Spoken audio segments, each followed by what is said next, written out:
Fala pessoal, tudo bem? Professor Eduardo aqui e vim trazer mais um tema da semana. Dessa vez, um tema que está muito em voga e que tem muito cara de Enem. Você já ouviu falar sobre capacitismo, né? Vamos pensar então um pouco o que é o capacitismo e, mais do que isso, falar um pouco sobre capacitismo na sociedade brasileira.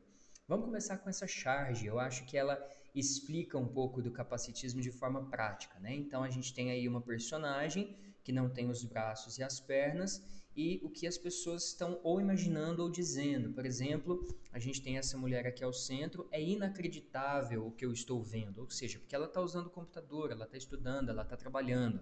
Ou então, a do lado, pensei que ela não seria capaz para tal tarefa.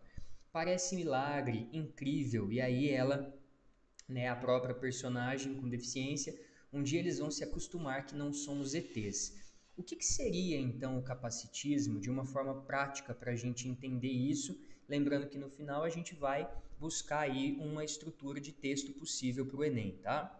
Bom, o capacitismo, galera, é a discriminação de pessoas com deficiência, tá? E a tradução aí para o inglês é ableism. O termo é pautado na construção social de um corpo padrão perfeito, denominado como normal, e da subestimação da capacidade e aptidão de pessoas em virtude das suas deficiências. Ou seja, é quando a gente vê uma pessoa com deficiência e não antecipa a incapacidade dela, não, ela não vai conseguir realizar tal tarefa, realizar tal atividade, ou então, como a gente viu na charge aí do slide anterior, esse deslumbramento, essa surpresa quando alguém que tem uma deficiência realiza algum tipo de atividade, né? Parte do seu desconhecimento e da falta de debate pela população se devem ao descumprimento da legislação que garante o direito de participação plena da pessoa com deficiência na sociedade, como a Lei de Cotas, criadas aí em 1991, com foco na inclusão no mercado de trabalho, e a Lei LBI, Lei Brasileira de Inclusão, que reforça a acessibilidade como direito fundamental. E outro motivo aí que acaba camuflando o conhecimento sobre capacitismo é que ele se manifesta de forma muito velada, muitas vezes entendido como heroísmo e supervalorização por quem pratica, de tão estrutural e inconsciente que é a discriminação em razão da deficiência. Quando eu falei sobre esse assunto com os meus alunos nas minhas turmas, eu peguei uma plataforma que está fazendo muito sucesso na internet, que é o TikTok, né, que vocês já devem ter visto aí a respeito dessa plataforma. E tem uma série de pessoas e personalidades que estão fazendo muito sucesso no TikTok. Uma delas é a Pequena Lô. A Pequena Lô é a Lohane e ela está fazendo muito sucesso na plataforma com vídeos de humor. E numa notícia que foi falar sobre ela, uma reportagem para apresentar a Pequena Lô, que é um fenômeno nas redes sociais recentes, na manchete estava algo mais ou menos assim: conheça a Pequena Lô, a garota que superou a deficiência e diverte a todos na plataforma TikTok. E eu fiquei um pouco é, curioso, por que isso surpreende, superou a deficiência, né? Como se a deficiência fosse um fator que impossibilitasse que ela realizasse vídeos de humor. E uma coisa não tem nada a ver com a outra. Então, essa ideia de colocar alguém com deficiência, que conquista ou realiza uma atividade, como alguém que superou a própria deficiência, ou então essa subestimação, que às vezes é muito velada. Por exemplo, entra uma pessoa com deficiência e os pais numa loja de roupa e o vendedor, a vendedora vai perguntar para os pais o que aquele indivíduo quer, né? O que aquela pessoa deseja, sendo que aquela pessoa pode muito bem responder pelos atos dela. Enfim, a Regina Casé gravou um vídeo falando sobre isso. Ela tem uma filha, a Benedita, e a Benedita tem baixa audição.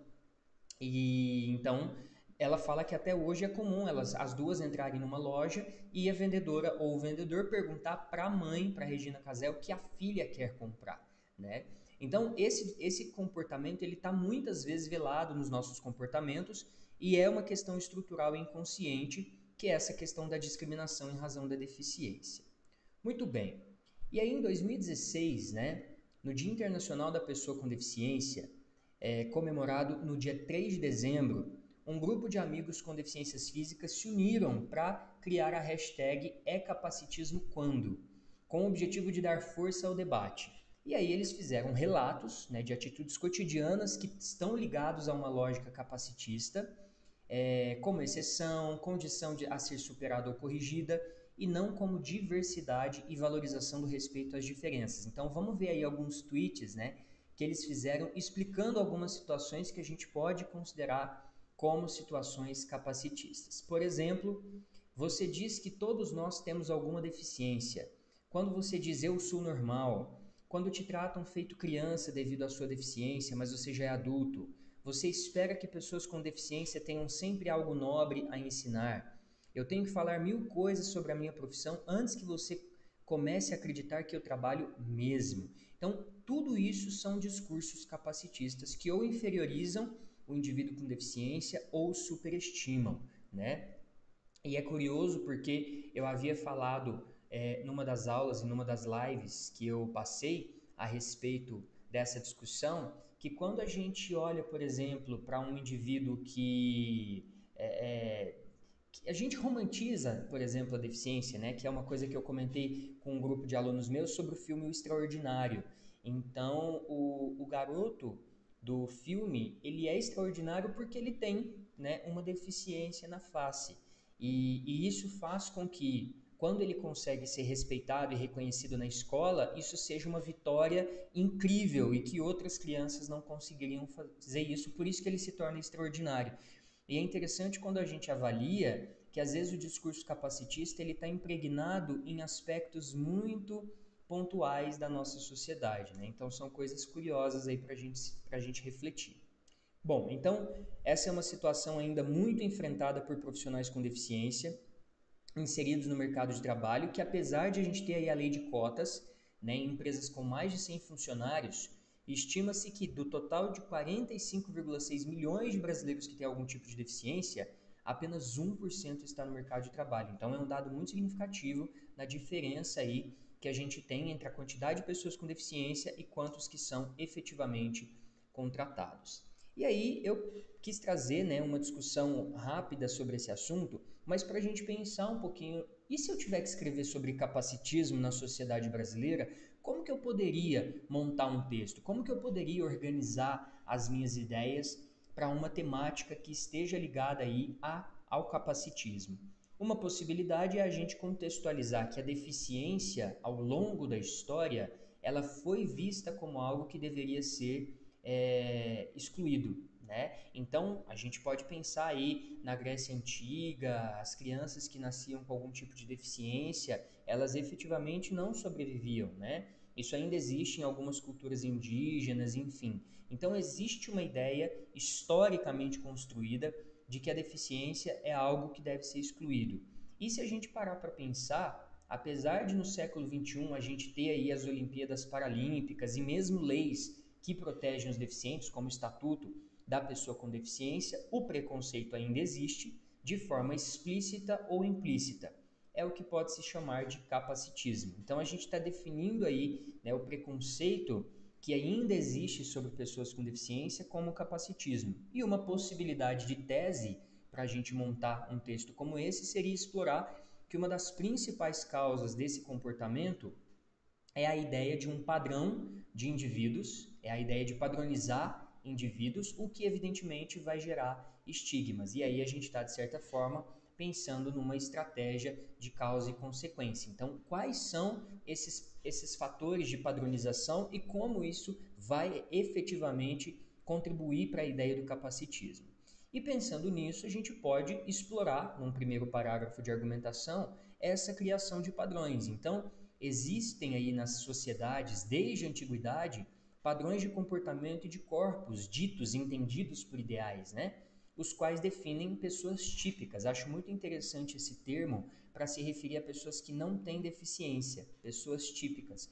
Então, se eu estiver escrevendo uma redação cuja temática seja sobre pessoas com deficiência, a gente não usa o termo normal para se referir a quem não tem deficiência, porque isso seria um indicativo de que as pessoas que têm algum tipo de deficiência não são normais. Esse discurso de normalidade e anormalidade ele é construído também socialmente, tá?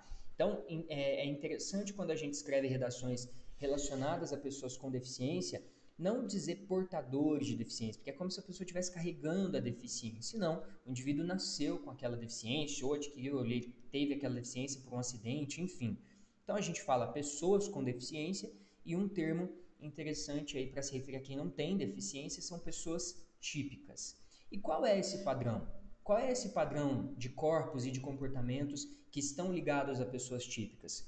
É o padrão de corpo forte, musculoso, magro, com todos os membros, um indivíduo que vê bem, que ouve e que fala, que é produtivo, né, dentro de uma lógica de mercado e de capital.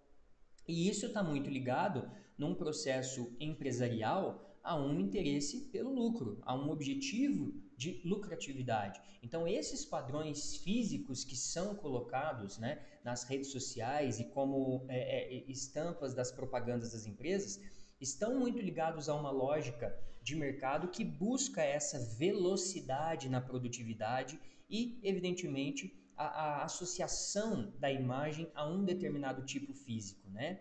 E aí o resultado que a gente tem nesse contexto é que os quase 46 milhões de brasileiros que têm alguma deficiência são muitas vezes excluídos da sociedade. E aí a gente pode explorar quais são esses processos aí de consequência das pessoas que têm algum tipo de deficiência e por conta do discurso capacitista não têm oportunidades.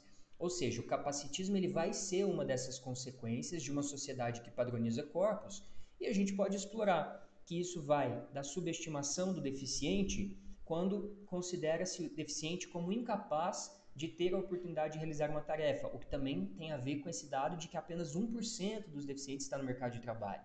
Ou então, também é capacitismo quando parte das pessoas demonstra surpresa quando uma pessoa com deficiência conquista algo, que é o que eu comentei do filme Extraordinário, né? Ele é extraordinário porque no fim do filme ele tem muito sucesso, ele é muito inteligente, ele consegue ser aceito pelos colegas, pelos alunos, ele recebe uma premiação no final. É um filme emocionante, é um filme que mobiliza, mas é um filme capacitista, se nós formos pensar sob o prisma de que é extraordinário porque nós não estamos acostumados a ver pessoas com deficiência ocupando postos de liderança, sendo reconhecidos, tendo destaques pelo trabalho, pela atividade que eles realizaram.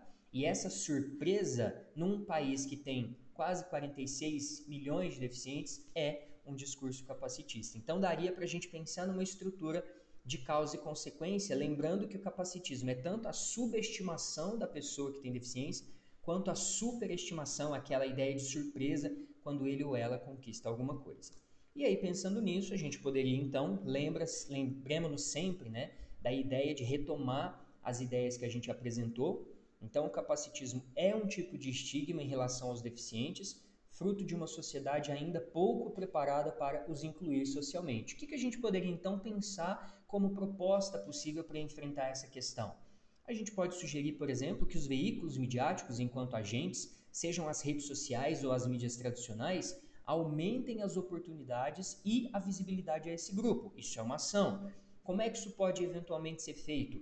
Falando sobre o que é capacitismo e como ele existe, muitas vezes sem ser percebido, além da possibilidade de se contratarem mais pessoas com deficiência, o que vai contribuir para que haja representatividade desse público.